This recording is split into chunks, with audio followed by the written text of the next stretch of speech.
Hey guys, welcome back to Dragons Den Arm Wrestling. Today we're going to be discussing the posting top roll. All right, so for the posting top roll, it'll start to the front of the pad and your wrist high. So this is a low hand, this is a high hand, this is a high riser, low riser, high riser.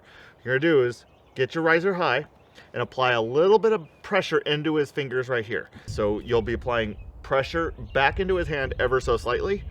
And then on go, what you're going to do to post, don't drag, because then you're going to lose your height. You're going to just start dropping down to your tricep, posting your hand right through his. This is going to drop his hand lower here.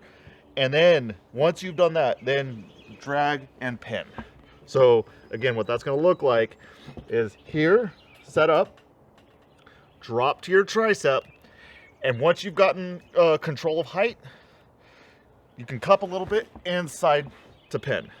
And the biggest part of this is just keeping your knuckles high. Try to make him have to contain your knuckles with his index finger.